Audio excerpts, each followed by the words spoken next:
बिहार और मिथिलांचल की हर खबर देखने के लिए यूट्यूब चैनल सर्च करें, सब्सक्राइब करें और बेल आइकन दबाएं।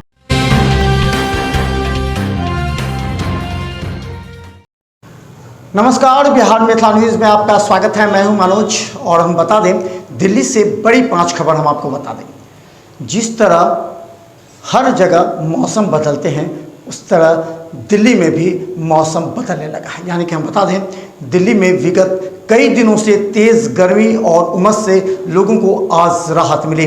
आज दिल्ली वासियों को राहत इसलिए मिली कि करीब आधे घंटे की बारिश ने माहौल में ठंडापन ला दिया और लोगों ने काफ़ी राहत की सांस ली। दिल्ली से हमारे संवाददाता ने कहा कि विगत 3 दिनों से काफ़ी उमस भरी गर्मी थी, जिससे लोगों को किसी भी जगह आने जाने में परेशानी हो रही थी। हालांकि सड़क पर इतनी तेज धूप के बावजूद लोगों को राहत तब मिली जब हल्की बारिश ने लोगों को राहत दी थी।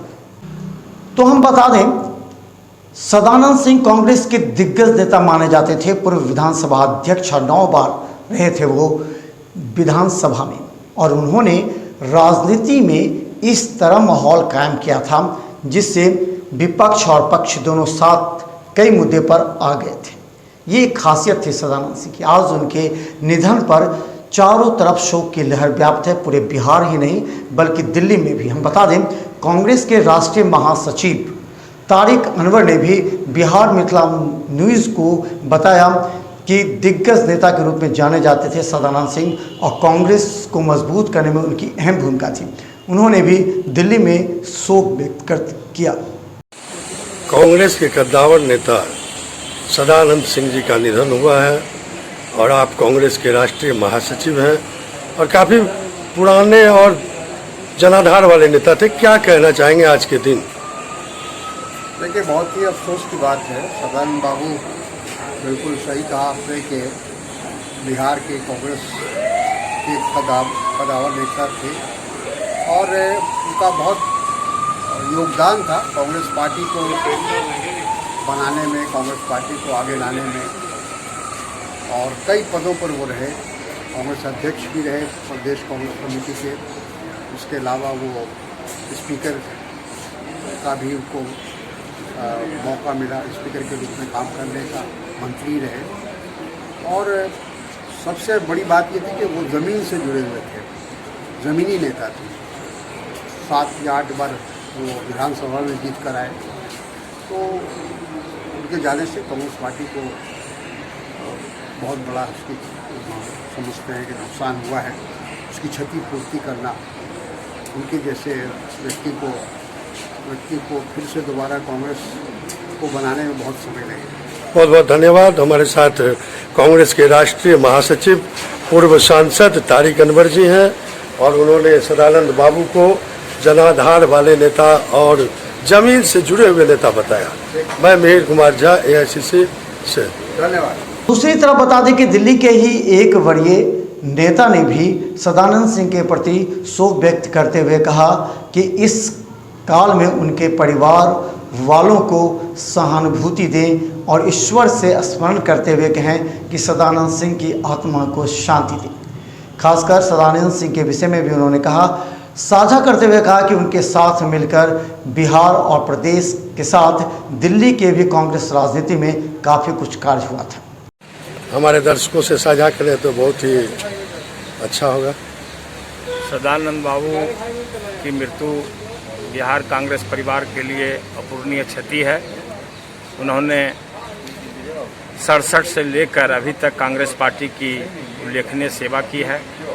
9 बार विधायक रहे, 2 बार प्रदेश कांग्रेस के अध्यक्ष रहे, बिहार विधानसभा के अध्यक्ष रहे और हमें इस बात का गर्व है कि उनके साथ प्रदेश कांग्रेस का सचिव, प्रदेश कांग्रेस का महासचिव, प्रदेश कांग्रेस का प्रवक्ता और 2005 में उनके राजनीतिक सलाहकार के रूप में काम करने का अवसर प्राप्त हुआ है। वो कार्यकर्ताओं के प्रति बहुत लगाव रखते थे और एक कुशल संगठनकर्ता थे। भगवान उनकी आत्मा को शांति दे और हम लोगों को भी साहस दे कि उनके बताए हुए रास्ते पर चल करके बिहार कांग्रेस को मजबूत बना सकें। बहुत बहुत धन्यवाद माननीय MLC साहब। सामाजिक आर्थिक संस्था के द्वारा कोरोना काल में बेहतर कार्य किए जाने वाले देश के 25 कोरोना वॉरियर्स को सम्मानित किया गया।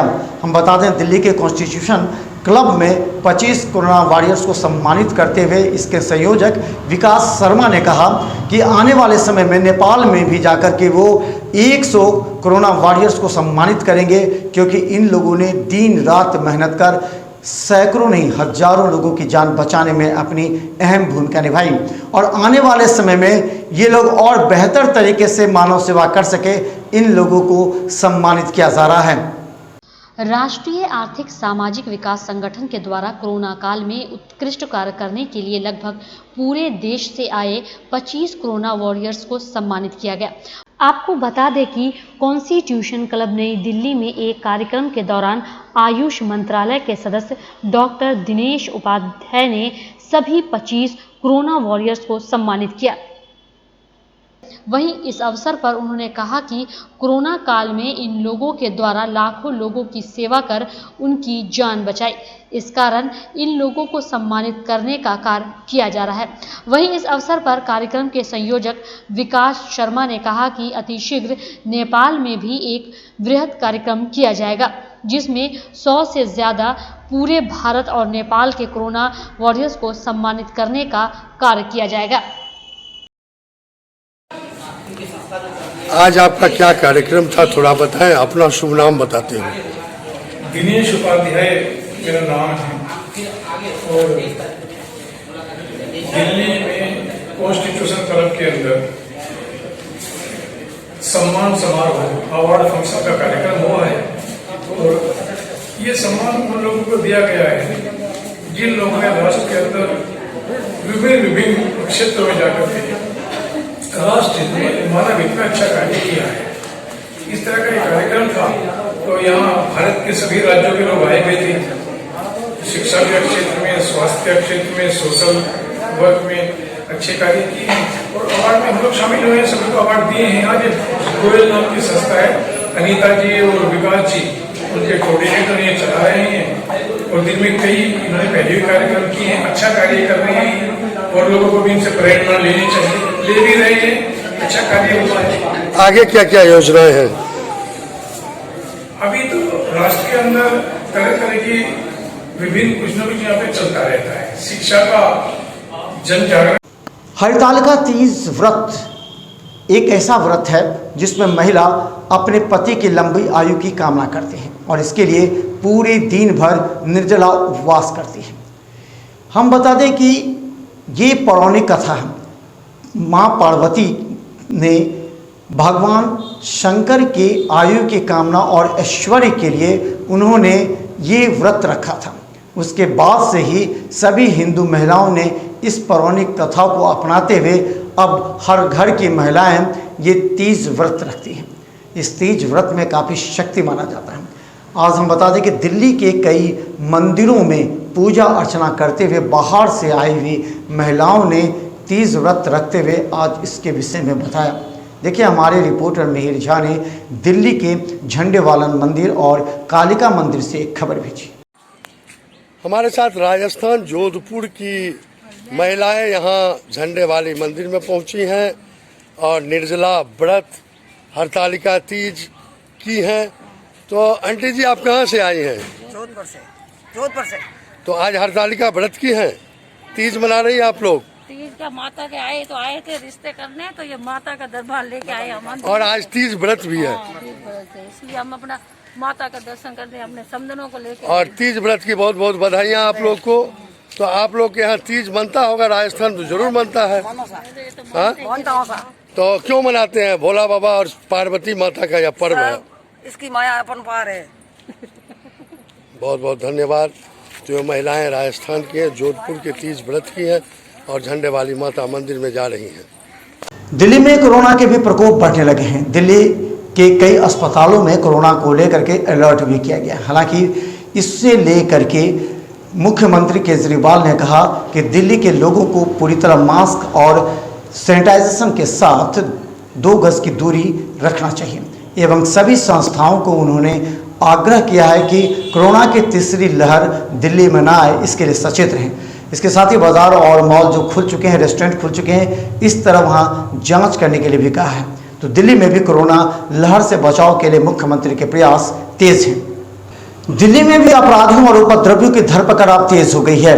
गौरतलब है कि दिल्ली के आसपास इलाके से या बाहर कई प्रदेशों से अपराधी तत्व दिल्ली में प्रवेश कर रहे हैं, इसलिए दिल्ली पुलिस अब वाहन चेकिंग अभियान तेजी से की है। इसके अलावा उपद्रवी तत्वों के कागजात जांचने के बाद न सिर्फ उनसे जुर्माना वसूला जाता है, बल्कि उन्हें थाना बुलाकर दंडित भी किया जाता है। देखिए दिल्ली पुलिस किस तरह सुबह से लेकर के शाम तक ऐसे ही उपद्रवियों को खोजती नजर आ रही है।